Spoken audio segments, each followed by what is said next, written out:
도널드 트럼프 미국 대통령이 지난 한중 정상회담 때 시진핑 중국 주석이 자신에게 한국은 중국의 일부였다고 말했다고 발언해서 파문이 계속되고 있습니다. 미국 항공모함 칼빈스남의 항로를 둘러싼 의문도 커지고 있습니다. 네, 관련 얘기들 왕선택 YTN 통일외교 전문기자와 함께 짚어보겠습니다. 안녕하십니까? 네. 자, 트럼프 대통령이 중국 일부론에 대해서 발언을 해서 지금 논란이 되고 있는데 우리 정부가 일단 사실관계 확인에 먼저 나섰죠? 네, 우리 정부가 오늘 공식적인 대응에 나섰습니다. 예. 조준혁 외교부 대변인이 정례 브리핑을 통해서 해당 국가 대상으로 해서 외교 경로를 통해서 사실관계를 확인하고 있다. 이렇게 공식으로 확인했습니다. 구체적인 사실을 확인한 뒤에 필요한 대응을 할 것이다 라고 얘기하면서 잘못된 역사관을 수용할 수 없다라는 입장으로 구체적으로 이제 결과가 나오면 대응하겠다. 네. 이렇게 설명을 했습니다. 한국이 중국의 일부였다고 한다. 이런 발언이 지금 공개가 돼서 논란이 되고 있는 건데 네. 시진핑 주석이 실제로 이런 발언을 했는지 이 부분은 아직 확인은 안 된 거죠. 어떻습니까? 네, 그 부분이 이제 바로 4월 10일자 월스트리트 저널의 보도인데 네. 본문에는 없고 이제 인터뷰 전문이라고 해가지고 이제 뒤에 끼워서 나온 그런 부분입니다. 네. 그 전문에 보면 그런 내용이 들어가 있는데 시진핑 주석이 북한에 대한 중국의 영향력 문제에 대해서 설명하는 상황입니다. 그러면서 북한을 마음대로 할 수 없는 그런 배경을 설명하면서 중국과 북한의 역사, 또 중국과 한국의 역사, 또 수천 년 동안 이어진 한중 간의 전쟁의 역사 이런 것을 설명했다 예. 하면서 이제 그 다음 대목에 사실 한국이 중국의 일부였다 이렇게 이제 한 내용이 문제가 되거든요. 아마도 이것은 이제 조공책봉이라고 하는 이제 과거 아시아의 역사에서 어떤 설명하는 과정에서 오해가 있지 않았을까 이렇게 예상은 되는데 예. 네. 사실 우리가 걱정하는 것은 시진핑 주석이 중화질서라는 그런 시각에서 우리를 지금도 그렇게 보고 있는 거 아닌가 이런 네. 것이 걱정인데 제가 볼 때는 북한과 중국의 역사가 있기 때문에 예. 제가 볼 때는 그런 가능성은 좀 많지는 않다 그렇게 생각을 합니다.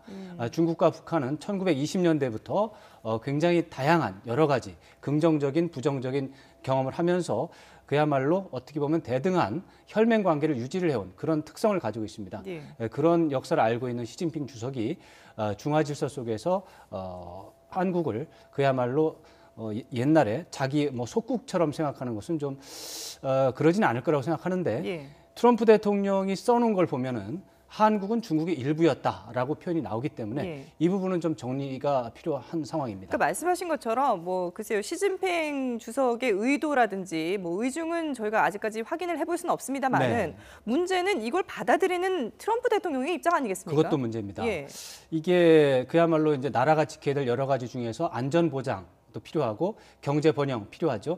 명예를 지키는 것도 그만큼 중요한 겁니다. 네. 이게 바로 우리의 명예에 해당하는 문제인데 우리 한중 관계에서 사실 우리가 한중 관계에서 좀 우호적으로 지내는 건 굉장히 필요한데 네. 중국이 우리의 명예를 훼손하는 게 확실하다면 이것은 한중 관계의 중대한 문제가 될 수 있습니다.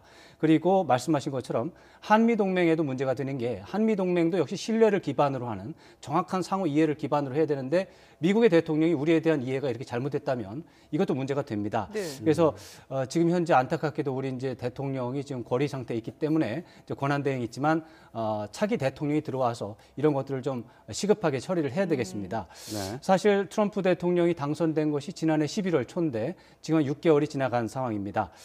한미 정상 간의 소통은 좀 부족했다고 볼 수 있습니다. 상대적으로 미국과 일본의 정상, 또 미국과 중국의 정상회담 하면서 분위기도 좋게 끝났습니다. 예. 중국의 정상도 그렇고 일본의 정상도 그렇고 한 동북아와 관련해서 자기네들의 역사관을 중심으로 해서 설명을 했을 겁니다. 네.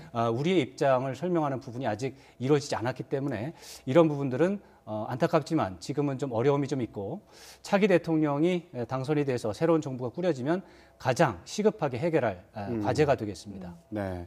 차기 정부에서 어떻게 이 부분을 풀어가는지 또 지켜봐야겠고요. 네. 그 미국 항공모함 칼빈스남 네. 한반도로 오고 있다 이렇게 이미 수일 전에 알려졌었는데 호주 이제, 근처에 네. 있었다 이렇게 또 새롭게 알려졌어요. 어떻게 된 네, 겁니까? 그게 어제 이제 알려져가지고 어떻게 된 것인지 이제 궁금했는데 네. 백악관의 반응이 좀 나와서 약간의 이제 업데이트가 좀 있습니다. 네. 백악관 허위 발표 아니다 이렇게 일단 주장을 했습니다. 쇼온 스파이서 대변인이 칼빈스남이 한반도로 이동 중이라는 사실에는 변함이 없고 예. 이동 중이다 지금 그렇게 이제 설명을 했는데 정말 이해가 안 가는 설명입니다. 이런 설명은 사실 좀 굉장히 신뢰라는 차원에서 이해할 수 없는 부분이라서 앞으로 추가적인 설명이 필요할 거라고 보는데 네. 그렇기 때문에 혹시 이것이 미국이 북한을 상대로 한 심리전이나 교란전 차원에서 좀 뭔가 좀 스텝이 꼬여서 이런 게 아닌가 네. 이런 생각을 해볼 수도 있고요. 저로서는 시진핑 주석과 트럼프 대통령이 11일 날 전화 통화한 내용, 네. 그 11일 날입니다. 4월 11일. 네. 그때 어떤 상황이 있어서 좀 중간에 상황이 좀 변한 게 아닌가 이렇게 생각을 하고 있습니다. 구체적으로 어떤 추측들을 해볼 수가 있을까요? 네, 본다면? 이 미중 정상이 11일에 통화를 했는데 네. 그게 사실 굉장히 이상한 전화 통화였습니다. 예. 플로리다 정상회담 한 게 이제 7일 날 끝났는데 얼마 안 지나서 또 통화를 4일 했죠. 만에 전화 통화를 했고 그때 전화 통화할 때 주요 내용이 한반도의 위기 상황이었습니다. 네. 그때 이제 외교부의 룩항 대변인이 전화 통화 내용도 설명하고 또 브리핑 내용도 설명을 했는데 이때 룩항 대변인이 브리핑한 내용을 보면 관련 국가들이 서로 자극을 해서 불 위에 기름을 끼얹으면 안 된다. 그리고 각국은 냉정과 자제를 유지해서 긴장 국면을 완화해야 한다. 이렇게 얘기를 했을 때 여기에 기름과 불 이런 얘기들은 바로 칼빈슨호가 함이 한반도를 향해서 이동하는 상황을 비유하는 말이었습니다. 네. 그래서 이 말은 즉 그날 전화 통화 때 시진핑 주석이 칼빈슨함의 한반도 파견은 기름을 붓는 행위니까 그렇게 하지 마라라고 요청을 했을 가능성을 시사하는 것입니다. 네. 그 뒤에 칼빈슨함의 항로가 변경됐을 수 있다. 이렇게 예측을 추정을 할 수 있는 것이죠. 지금 백악관의 발표 내용과 또 지금 말씀하신 내용을 좀 종합해서 보면 그러니까 한반도로 향하고 있다가 시진핑 주석과의 통화 이후에 다시 호주 쪽으로 방향을 튼 거 아니냐 뭐 이런 분석도 가능해 보이는데 어떻게 보십니까? 크게 말하자면 제가 생각하는 분석의 결과입니다. 8일 날 명령을 받고 칼빈슨함은 한반도로 북상을 했습니다. 예. 그랬다가 9일, 10일, 11일까지 북상을 하다가 미중 정상간의 통화가 있었고 그래서 거기에서 결정을 다시 변경을 해서 칼빈슨함이 일단 좀 늦춰서 다른 호주로 갔다가 그 뒤에 상황을 보자 해서 남하를 시작을 한 것이죠. 예. 그러다 보니까 15일 날 인도양으로 들어가게 된 것입니다. 사실 원래 8일 날 싱가포르에서 호주로 가기로 했다면 이틀이면 통과하는 지역입니다. 그 11일에 통과를 했어야 되는데 15일 날 통과를 했거든요. 예. 5일 또는 7일 동안 무엇을 했는가? 원래 명령대로 한반도를 향했다는 것이죠.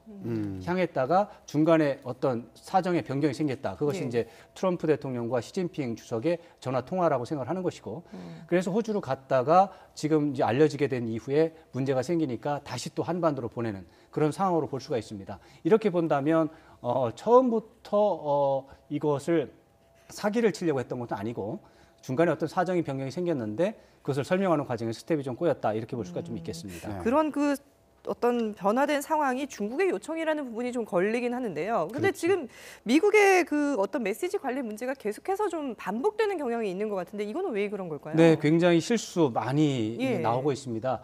우리가 기억하다시피 틸러슨 국무장관이 한국에 왔을 때 네. 만찬을 하지 않았는데 그러게요. 우리 정부가 요청이 없어서 그랬다라고 네. 하는 희한한 말을 했습니다. 이런 식의 메시지 관리는 정말 형편없는 것이고 네.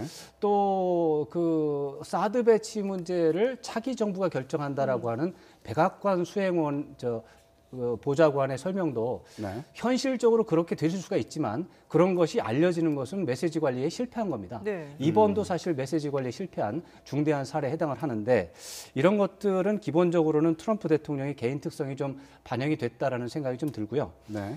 지금 미국 행정부의 사정을 보면 그럴 만한 사정이 있습니다. 미국 행정부의 실무 책임자가 임명이 안 되고 있습니다. 국무부, 국방부 다 동아태 차관보급이 이제 실무 책임자거든요. 네. 네. 이 사람들이야말로 대통령의 의중을 정확하게 알면서도 수만 명의 관리들을 직접 지휘하는 야전 최고 지휘관입니다. 동아태 차관보가 국무부에도 없고 지금 국방부에도 없습니다. 그런 상태에서 중대한 외교 일정을 수행하기 때문에 이런 실수가 나고 있다. 네. 이렇게 볼 수가 있고요. 네. 이런 것들은 사실 트럼프 대통령의 선거 과정에서 대선 과정에서 사실 예견이 된 부분입니다.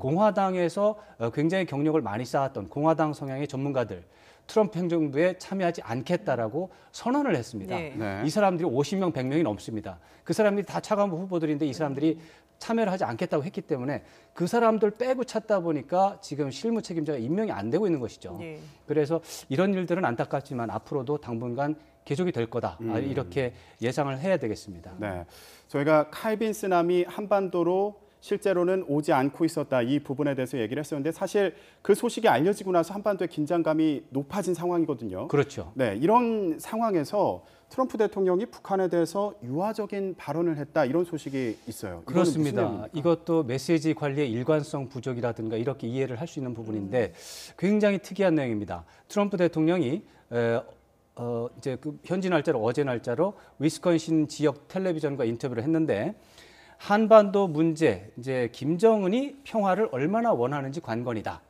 그리고 북핵 문제에 있어서 시진핑 주석, 중국이 지금 굉장히 열심히 돕고 있다. 이렇게 굉장히 긍정적인 발언을 했습니다. 네. 이러한 것들은 유추해서 해석을 한다면 한반도 문제를 북핵 문제 해결하기 위해서 시진핑 주석이 열심히 나섰고 김정은을 현재 설득 중이다. 아니면 협상을 주선 중이다. 이런 것으로 이해를 할 수 있는 것이고 그런 거에 대해서 트럼프 대통령은 상황을 지금 지켜보면서 여차하면 참석을 할 수도 있고 동의할 수도 있다. 이런 것들을 시사하기 때문에 그야말로 민감하게 상황을 지켜봐야 되는데 문제는 이런 과정 속에서 이제 우리가 어느 정도로 개입이 돼 있는가, 우리가 어느 정도 상황에 대해서 결정력이 있는가, 주도권이 있는가 이런 것인데 역시 이제 이런 정상들이 뛰고 있는 상황 속에서 지금 우리가 약간 좀 소외되고 있는 부분이 있습니다. 차기 대통령이 결정이 되면 아까도 좀 말씀드렸지만 예. 이런 부분들을 최우선 과제로 해서 정상화하는 노력 이런 것들을 좀 민감하게 좀 대응을 해야 되겠습니다. 네, 알겠습니다. 자, 지금까지 왕선택 YTN 통일외교 전문기자와 함께 한반도 주변 상황 짚어봤습니다. 잘 들었습니다. 네.